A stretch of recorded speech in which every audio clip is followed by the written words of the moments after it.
Coogs House. All right, so sometimes college sports can feel dramatic, like a Riverdale or like a One Trail or something like that. But the CW network itself might be about to shape how Houston's future in the Big 12 looks. We're gonna have Josh Neighbors on to get to it. Let's jump in. You are Locked On Cougs, your daily podcast on the Houston Cougars, part of the Locked On Podcast Network. Your team every day.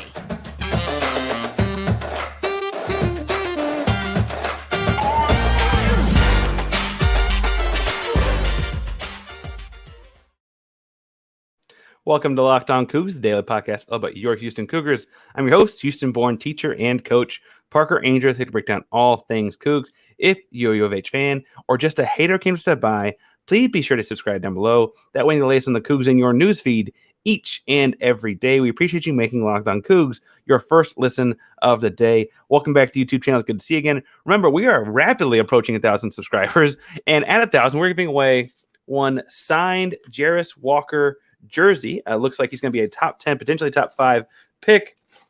It's great to hang up in your man cave. I would recommend a frame in a dorm room, but wherever you want to put it up, it's a great option. So make sure you subscribe so we get there, and like and comment videos down below. And in the honor of the CW, before we jump in with Josh, tell us what your favorite like 1990s or 2000s TV station is.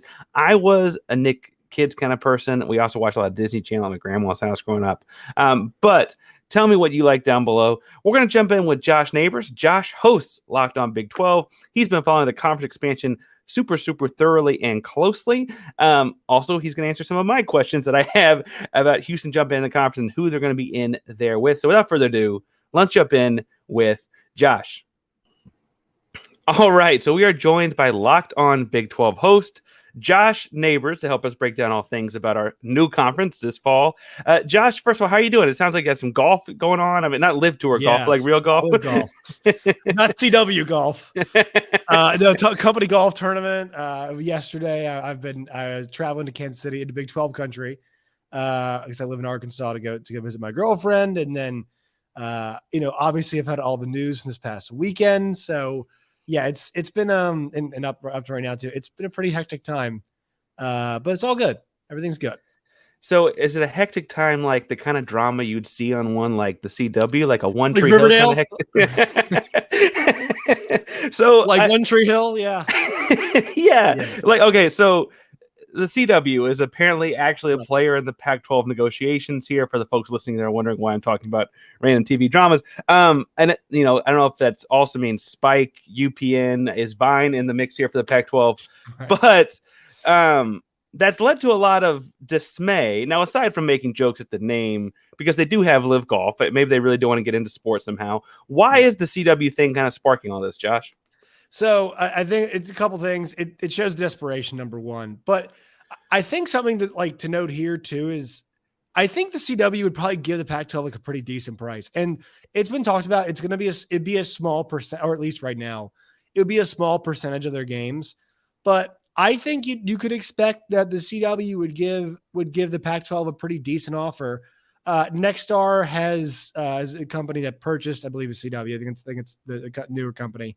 And they have a big interest in getting to live sports. And Live Golf is part of that. I think also, too, like Live is not probably too expensive for them. I think Live's also partially paying for some of their airtime, too. So, they've got the money. So, yeah, we know that's a bankroll. I think but it's like that is where Superman and I think it's like Superman and Lois is on. I think All Americans is on there. People love Riverdale. People like All Americans. People like Gossip Girl too. But like, if I told you, hey, Big 12 football is going to be on AMC, you'd be like, I love Mad Men and I love Breaking Bad, but I've never watched a sporting event on AMC in my life. I'm not sure how I feel about that. Like who is calling the games? Who is producing the games?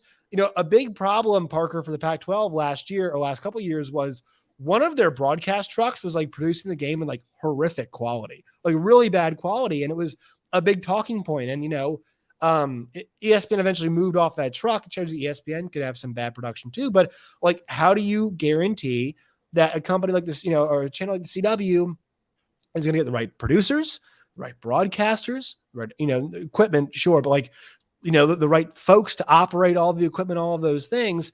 That's your hesitation. And that's why you can say what you want about $31.6 million per year per school the Big 12 has. I know where the games are going to be. I know who's producing them. I know what channels are going to be on. And more often than not, I really don't have, I think the ESPN Plus issues have kind of mostly been worked out. I really don't have too many problems with streaming ESPN Plus anymore at this point in time. So, yeah, man, I think it just shows you kind of where things are headed. And the Pac-12 presidents were not totally honest about how their situation was kind of unfolding a few weeks ago. It's a bit more desperate. It's a bit darker than they kind of led on, which they shouldn't lead on it being dark. I understand why, but it's not as on the up and up as kind of we were led to believe. Well, and obviously as Houston people, the listener and I, we're focused on where the Big 12 goes next. And this Pac-12 thing ripples in Houston might not be the only wave of new members in the Big 12 in the near future. There was hubbub with Colorado and Arizona both in the last week. Can I start with Colorado because it's more recent, but I think there's smoke and fire in both of these things. Yes. So Andrew Marchand in the New York Post, who George Kliavkoff once called a disruptor, like he was trying to purposely disrupt it. Andrew Marchand's been on a show. Look, he's just a sports media reporter, man. Like that guy has no agenda. I think a lot of the reporters in college football, they don't have agendas, but where, Dennis Dodd has more sources on the Big 12 side of things. So does Brett McMurphy. John Wilner and John Canzano have more Pac-12 based sources. So that's reflected in their work. Does not mean they have an agenda. It's just more reflected in their work. Andrew's sources are industry sources. That is where he's getting a lot of his information from. And so he said, watch Colorado. I think why Colorado is interesting because when we had, and for those who don't know, a few weeks ago, the Pac-12 presidents were out there, at least the Crow from ASU and Robert Robbins. It's Robert. I always get the double R's. It's confusing. yeah. President Robbins out there. They're out there talking. I think Utah's AD did at least one interview and was talking some other spaces and places. And Colorado was pretty quiet. And I think for them, they're focused on how do we maintain, we got a lot of momentum when it comes to football right now. How do you maintain some of that momentum and maintain and probably retain a coach like Deion Sanders? People are going to watch Deion wherever he goes, but I don't think Deion wants to be playing on Amazon Prime, the CW, and Apple TV Plus. I don't think there's places that he wants to go because the guy he's attracting a ton of kids already. And they're good, but they want to be in prime spots. No pun intended. No, and he moved up. I mean that was the whole point in going from HBCU to move up to Colorado was to get the primetime television spot, right? Right, and then at this point it's Fox and ESPN, but why am I staying? It's you'll catch us after you watch some Riverdale. We'll be on after that playing Stanford, and and it's not how it's going to work. But what is the shoulder programming on the CW on a Saturday around college football? There's just not going to be that. It's not I know you could go there for a game, but there is some. But think about the channels that we watch as fans, and I'm guilty of this. Guilty of this too. I flip around on a Saturday. I'm on Fox, ABC, ESPN, ESPN2, FS1. The CW. I guess I could toss the CW into the rotation, but from noon till midnight, ESPN is in my rotation. It's in there. It's there. And he's I need to go over to the CW because Oregon Stanford's about to start. No, at 10 o'clock, if you had a few pops, whatever, that's not just going to be naturally a part of your rotation. You know what I mean? And I think that's part of the struggle here.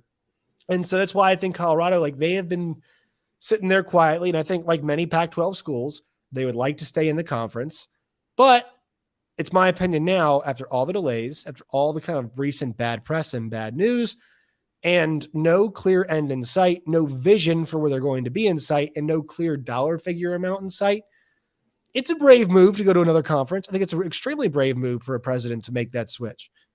But to me, if you're Colorado, I think it's not a no-brainer, but it's probably the right move at this point because you've been more than fair to the Pac-12. You really have. And also you've been in the Big 12 before, so it's not we're it's a brave new world. No, you played a bunch of these teams last 12, 15 years. They won the conference. right. So it's I know you've been away for a while, but it's not this crazy flip for them to do so.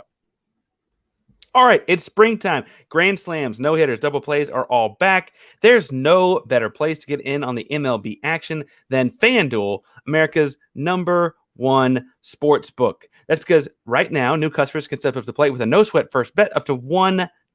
That's $1,000 back in bonus bets if you go to fanduel.com/lockedon. So just sign on to fanduel.com/lockedon, sign up, place your first bet, and get $1,000 back in bonus bets if you don't win. All right, okay, I gave you guys a bad beat on Tuesday with the Astros-Pirates game, but I do think you saw the bats light up there with Chaz at the end of the game. I think they're coming back on Wednesday. There again, it's a 1.5-point spread, 1.5 run spread.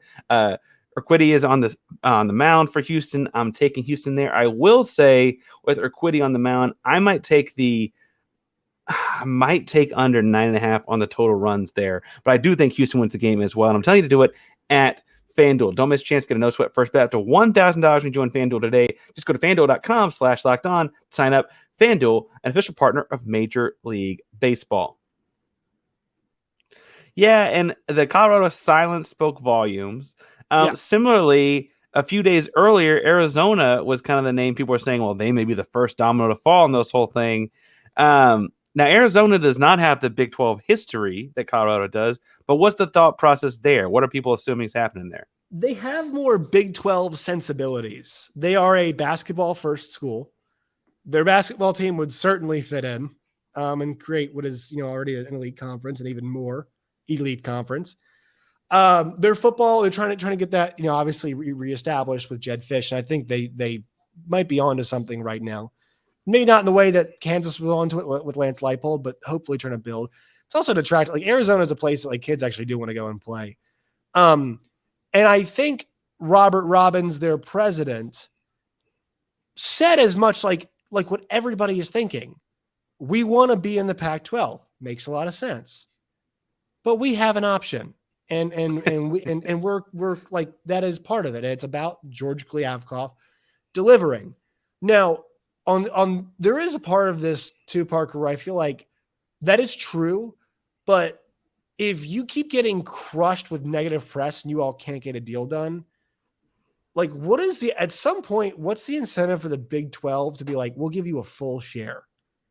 Because at what point are we like, all right, you all aren't getting a deal. You aren't, what is the actual neighborhood? That's my question, because Arizona's got leverage right now. They've got options. It's nice. But you have to be careful about how long you have options. The reason why I said this is because, it could be a case like the Pac-12 had. The Pac-12 had an offer from ESPN on the table for the same amount the Big 12 got. That offer has since been rescinded, and they are struggling right now. Right. There is a situation, and I don't think it will happen, but you have to think about what your leverage is, what the time frame is, all these things.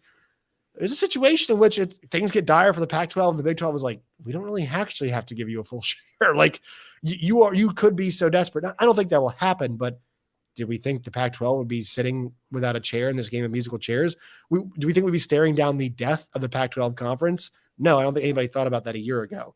So that has to be considered, I think, with all of this, that Arizona's in a good spot right now. They're wanted from multiple places.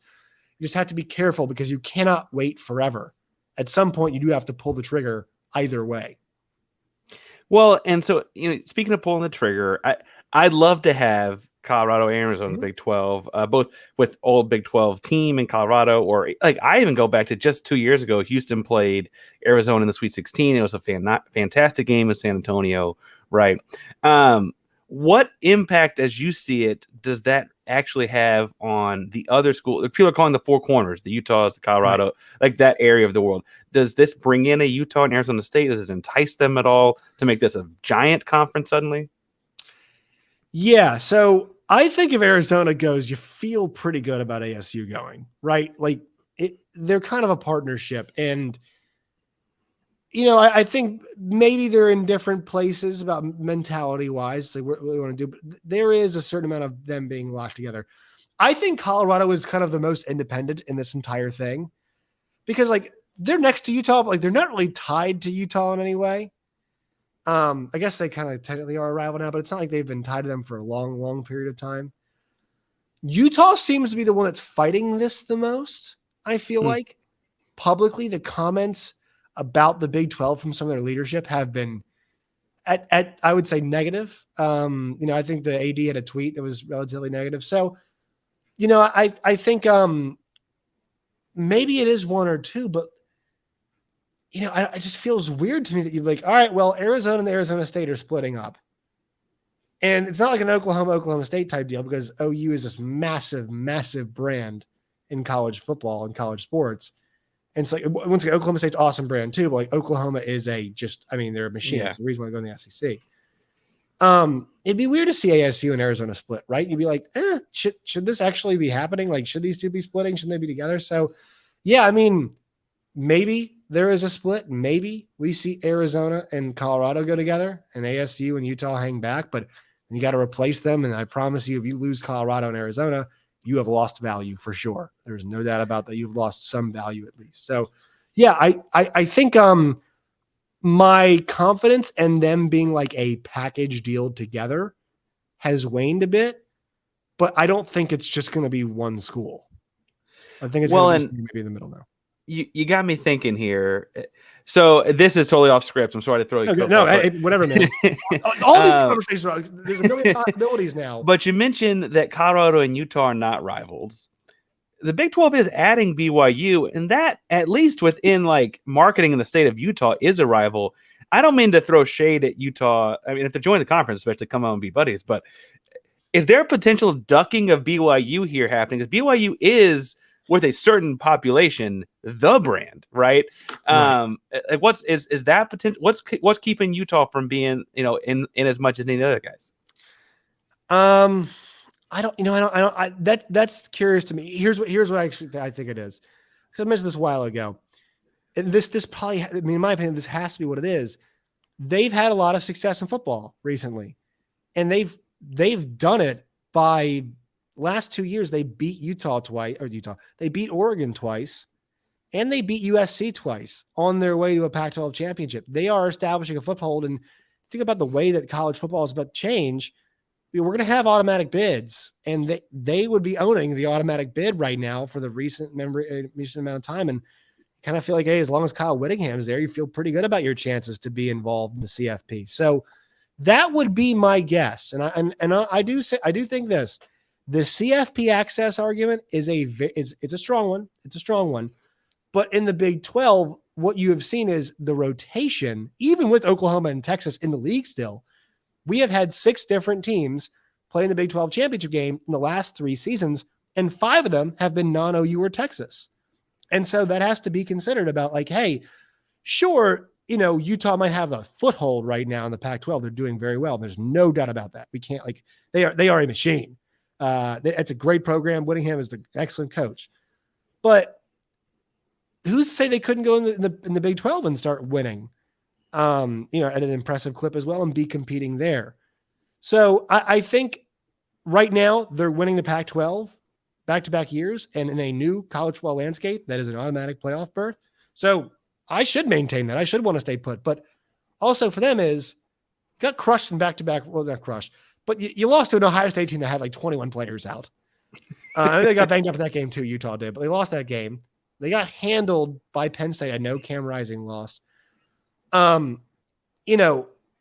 got to think about, hey, like, what do we need to do to close the gap?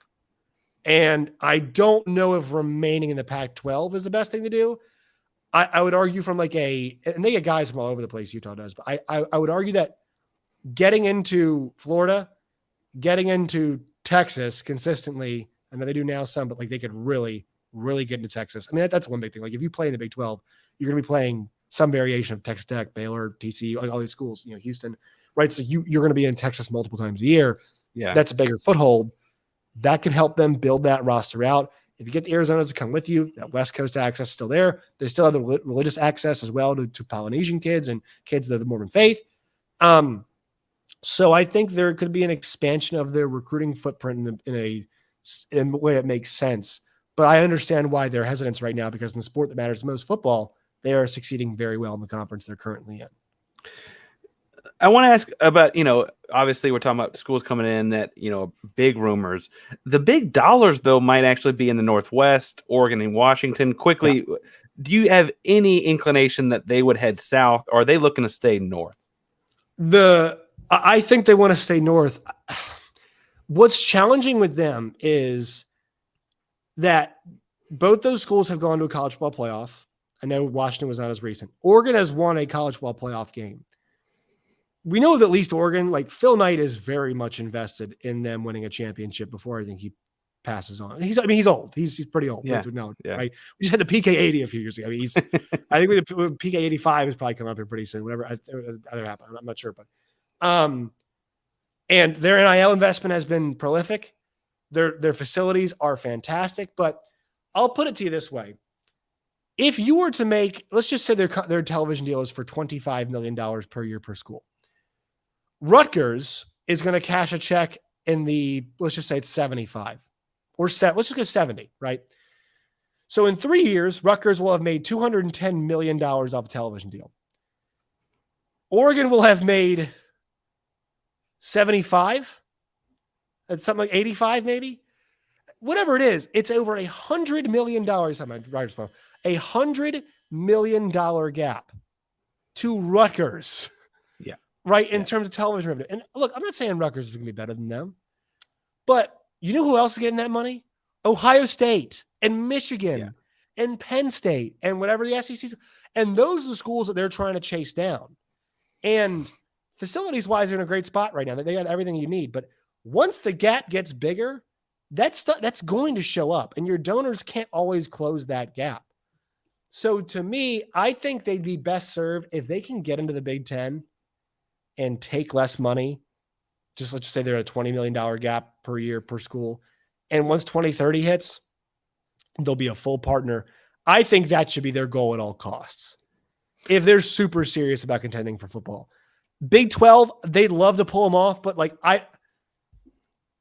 I mean, I guess the weird thing is like if Oregon and Washington stay, it's like hard to see other schools leaving, but like I also have a tough time seeing them in the league. But it's, you know what I'm saying? So it's really this weird dance here where, hey, maybe the answer is Josh, you're an idiot. They're going to stay. Everybody's going to stay. But like there's no TV deal. So how are we supposed to square all this stuff? Sorry, my dryer keeps going off. No worries. There also looks like there's going to be potentially other teams out there. San Diego State has a growing football program, foothold in Southern California, was just in an NCAA final in basketball. Big 12 is a basketball conference.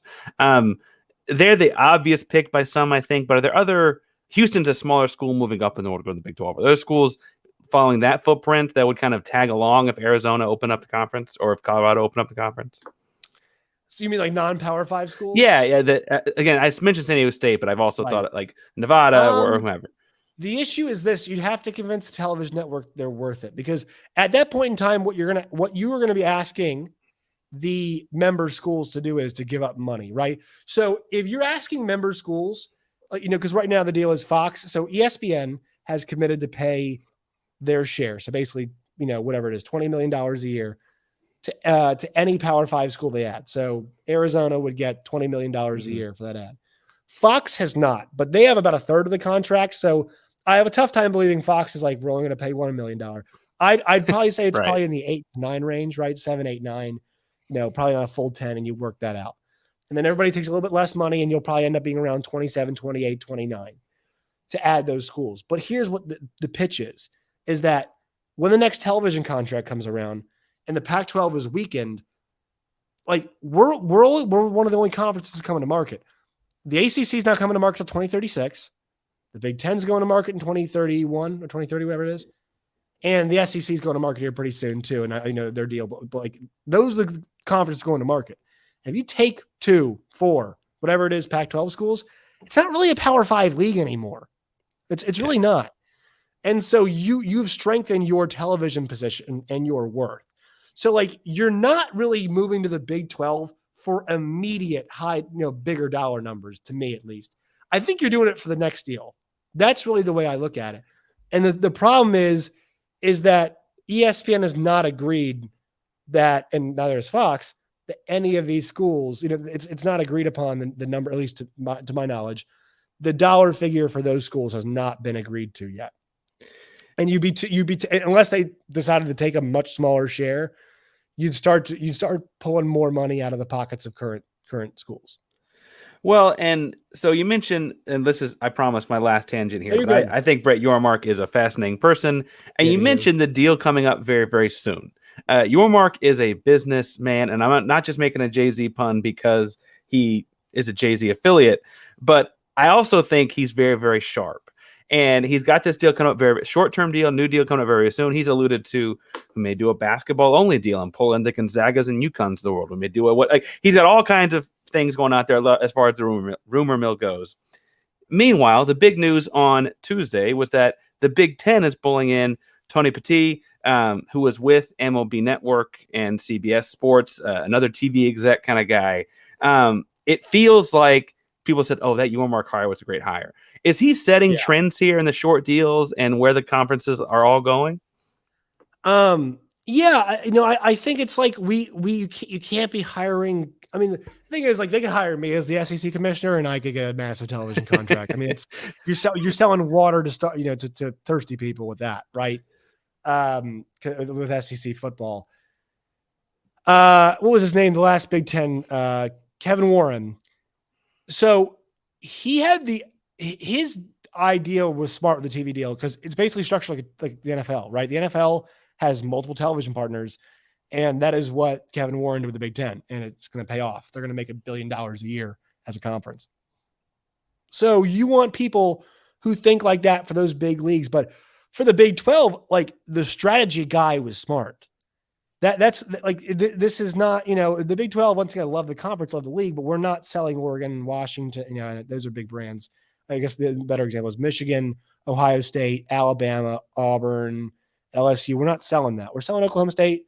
We're selling you Texas Tech. We're selling you Iowa State. We're selling you West Virginia. We're selling you Kansas. We're selling you Baylor, TCU, Houston, all those schools.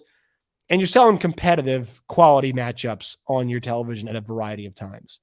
Right. So Brett Yormark's, it's going to depend on each conference, but like Brett Yormark's idealism, it works for the Big 12 because they need to get ideas.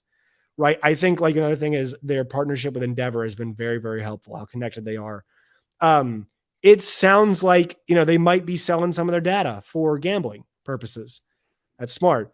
I would not be shocked in the next 5 years, Parker, if we see sponsors on courts, sponsors on jerseys, sponsors at every single, hell, even if it's like, hey, at the Big 12 tournament, everybody's going to have a big ass Phillips 66 on their chest. That's what we do. And you know what? People might not like that, but it's not about what you like anymore. It's about what makes the conference the most money. The Big 12 is a business now, and it should be run that way because not doing that before cost us our two best members, made us the most money. So I hate that we think of everything in business terms, but we've got a guy who is a businessman, right? He is not a Big 12 guy, and that is totally okay because we got enough Big 12 people in the room with all the presidents. They can handle the Big 12 side of things. His job is to loosely understand them, throw out the business ideas, and they can coalesce and make things go together, and I think so far they have. Well, and as a Texan myself, if he can start working on the legislators to get the sports gambling thing changed a little bit more, if you open up sports gambling in Texas, where all these schools are, a bulk of these schools are located, right? Oh man, you get a whole different deal. That'd be great. Josh, you are covering this on top of a lot of Big 12 topics each and every day. Where can people, and you do other things too, I shouldn't sell you short. Where can people find you, your work, etc.? You guys can find me on Twitter at LO Big 12. You guys can find me at Josh Neighbors _ Yeah, I'm a producer for a morning radio show, 610 Central, on 103.7 The Buzz here in Little Rock, Arkansas. So if anybody has interest in that, it's a lot of fun.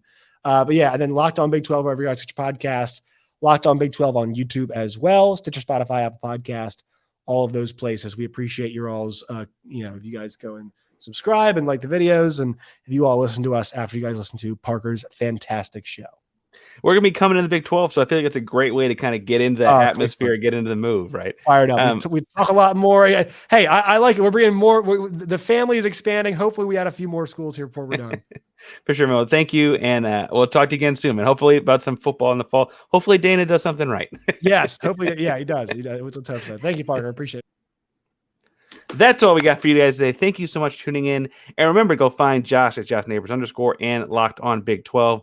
Big things over there for our new conference coming this fall. Thanks so much for tuning in today. Remember, if you want to talk all things Cougs, football, basketball, baseball, Big 12, whatever, Rockets, Astros, Texans. So you can find me at Painsworth 512, Pains WORTH 512 on Twitter, Instagram, and all of your social media handles. We'll be cracking CW jokes and making jokes about the Pac-12 as we look forward to the Big 12 all day long. So again, that's Painsworth 512, Pains WORTH 512, wherever you get on social media. Make sure you hit subscribe down below so you can get entered to win that Jarris Walker signed jersey. Make sure you also, after listening to this as your first listen today, and we do appreciate it, go check out Josh at Locked On Big 12 because they have a whole channel that does all things Big 12 each and every day for your second listen of the day. Remember, Locked On Cougs is a proud member of the Locked On Podcast Network. That means your team every day. Go Cougs.